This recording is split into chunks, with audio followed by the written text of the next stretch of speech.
Assalamualaikum warahmatullahi wabarakatuh. Ibu, bapak, hadirin pemuda-pemudi sebangsa setanah air dimanapun kalian berada. Saya terkaget-kaget.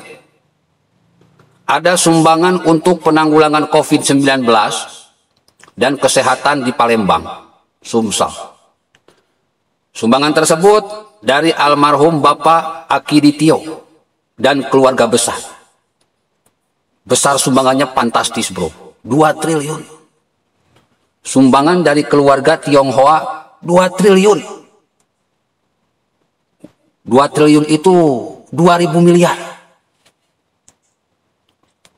Dalam beberapa hari terakhir diketahui bahwa almarhum Bapak Akiditio ini berwasiat ingin menyumbang untuk penanggulangan COVID-19 dan kesehatan di Palembang.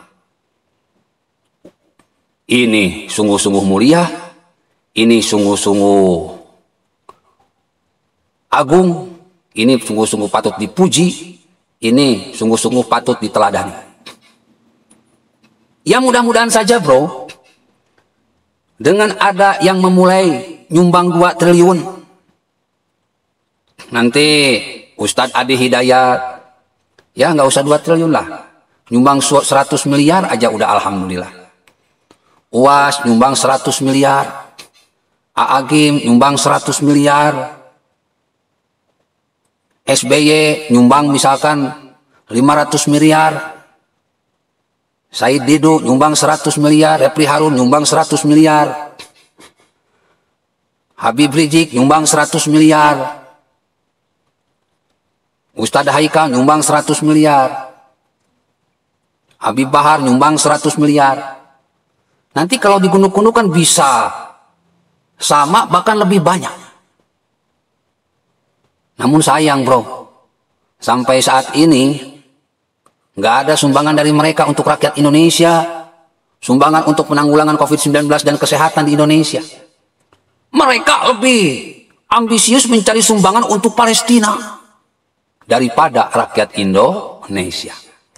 Ini sungguh ironi dan ini sangat menyedihkan.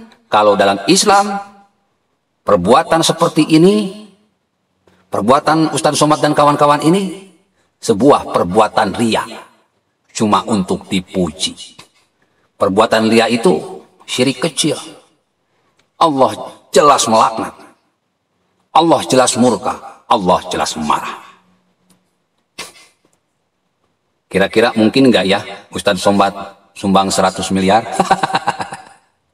Kira-kira mungkin nggak ya Ustadz Adi Hidayat sumbang 100 miliar?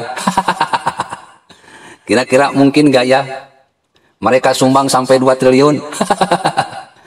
Masa ke Palestina berani nyumbang sampai puluhan miliar untuk rakyat Indonesia? Kagak. Ini namanya malu-maluin dan memalukan. Ini jelas terkuak. Fi qulubihim maradun fazadahumullahu marada walahum adzabun alimun bima kanu yakdzibun. Kebusukan Ustadz Somad dan kawan-kawan, kebusukan Ustadz Adi Hidayat dan kawan-kawan, kini ditampakkan oleh Allah Subhanahu wa Ta'ala kepada seluruh rakyat Indonesia. Sehingga kita bisa membedakan mana pahlawan, mana pecundang. Itulah sebagai balasan yang pedih atas semua kejahatan, kebohongan, kedustaan mereka. Nauzubillah, tsumma nauzubillah. Ada yang bertanya, Ustadz, bagaimana pahalanya, surganya bagi orang-orang non-muslim, bagi kelompok non-muslim yang menyumbang?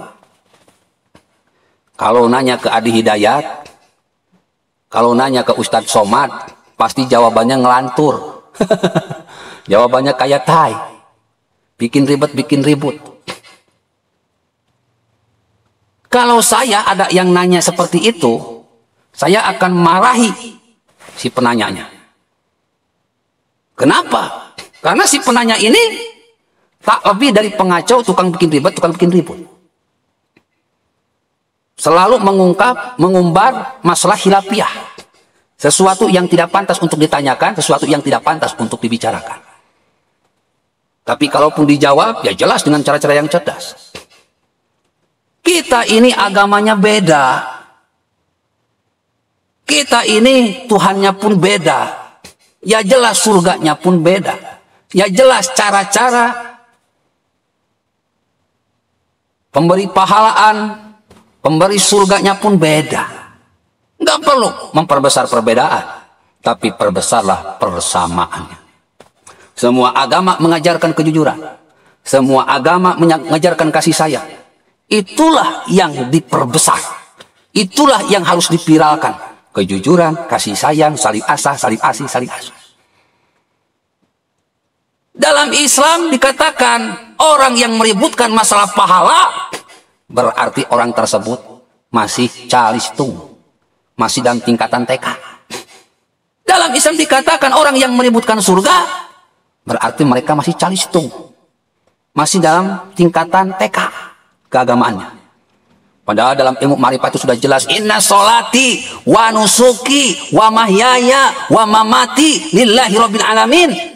Kita beribadah, kita hidup, kita mati, kita sholat, jangan ngejar-ngejar pahala, jangan ngejar-ngejar surga, tapi kejarlah ridho Allah subhanahu wa ta'ala. Jadi nggak perlu diributin masalah pahala, masalah surga. Kan sudah jelas, lakum dinukum waliyadin. Agamamu untukmu, agamaku untukku. Masing-masing. Ya kalau nanya ke Ustadz Somad dan Ustadz Ali Dayat pasti bikin ribet. Makanya jangan ngaji kepada ulama-ulama yang suka mengeluarkan fatwa yang aneh-aneh. Ntar kita terpapar virus yang aneh-aneh. Jadi kita tunggu nih. Berapa besar nih sumbangan yang akan diberikan Ustadz Uwas, Uwa, dan kawan-kawan. Kalau mereka tidak berani, tidak mampu mengeluarkan sumbangan untuk rakyat Indonesia. Nah sekarang kita bisa melihat mana pahlawan, mana pecundang. Oke? Dalam masa COVID ini, kita harus gotong royong. Kita harus terus mendukung. Pemerintah berbuat tegas, ya karena angka COVID ini sudah sangat tinggi. Kalau angka COVID ini nanti rendah, maka akan ada kebijakan-kebijakan pelonggaran untuk rakyat. Karena nanti ujung-ujungnya ini untuk ekonomi juga. Ini cara cepat agar kita terbebas dari COVID, ya harus bertindak tegas dikit-dikit agar tidak terjadi tsunami corona. Nggak usah dengar manusia-manusia yang memang dibayar untuk menggonggong, dibayar untuk tebar hoax. Kita harus tetap dukung, support kebijakan pemerintah meskipun membuat kita tak berdaya. Tapi ini hanyalah sementara. Yakinlah semua akan indah pada waktunya. Billahil taufiq wal hidayah. Wassalamualaikum warahmatullahi wabarakatuh.